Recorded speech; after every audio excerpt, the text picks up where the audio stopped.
Yaşadığın hayat sandığın kadar sana ait olmayabilir.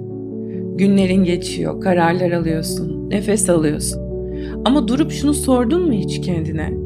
Ben ne zaman gerçekten buradayım? Belki de sorun hayat değil.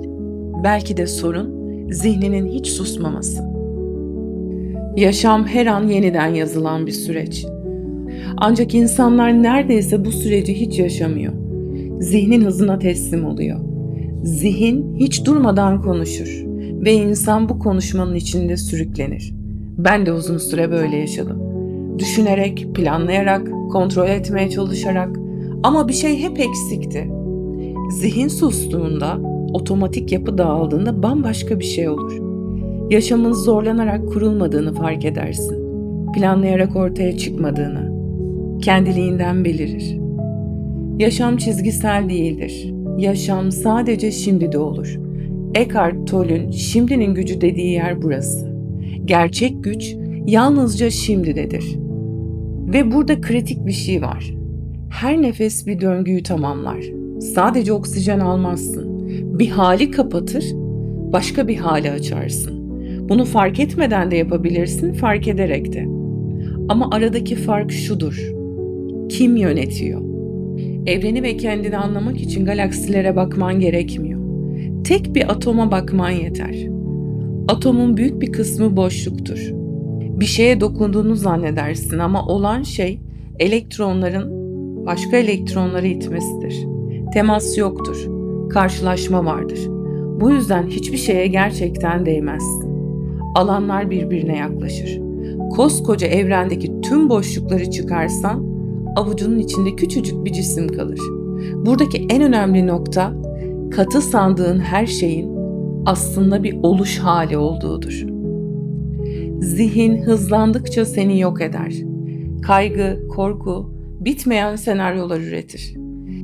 Zihninde hiç yaşanmamış bir olayın kavgasını yaparken buldun mu kendini? Veya geçmişte yaşanan bir olaya gidip keşke öyle değil de böyle deseydim dediğini. İhtiyacımız olan şey daha fazla düşünmek değil, zihni susturmak. Zen geleneğinde buna mushin denir. Zihinsizlik.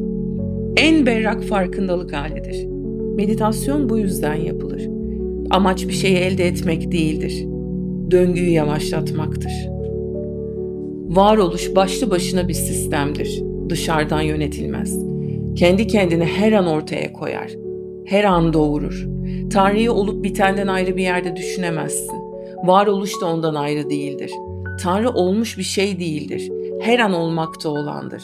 Hem ortaya çıkandır, hem de ortaya çıkışı mümkün kılandır. Zerrede de görünür, bütünün kendisi de odur. Soruyu soran da odur, o sorunun içindeki sessiz cevapta.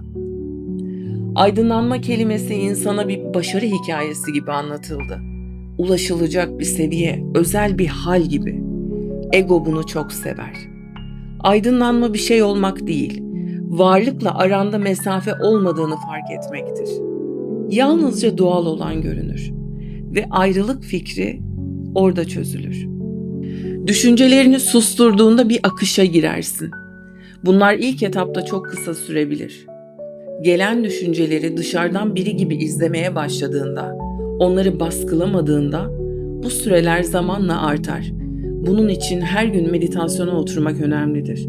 Sessiz bir ortamda, hiç kıpırdamadan, gün içinde kendine ayırdığın böylesine sessiz bir an mutlaka olmalıdır. Meditasyonda hiçbir tekniğe, telkine ihtiyacımız yok. Sadece sessizlik.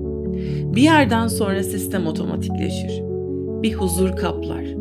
Onunla bir olduğunu hissetmeye başlarsın. Her şey çekilir, Yaradan dolar içine. Artık alan kendini çevirir. Zorlamazsın, niyet bile etmezsin. Sadece orada olursun. Olanı olduğu gibi görürsün. Ve yaşam ilk kez gerçekten senin olur. Bu videoyu anlamak için değil, hatırlamak için dinleyebilir misin? Hissetmek için. Çünkü bu bilgi yeni değil. Sadece uzun zamandır unutturulmuştu. Yeni bir alana geçiş için kendinizi yüksek sevgi ve farkındalığa ayarlayın. Sevgiyle.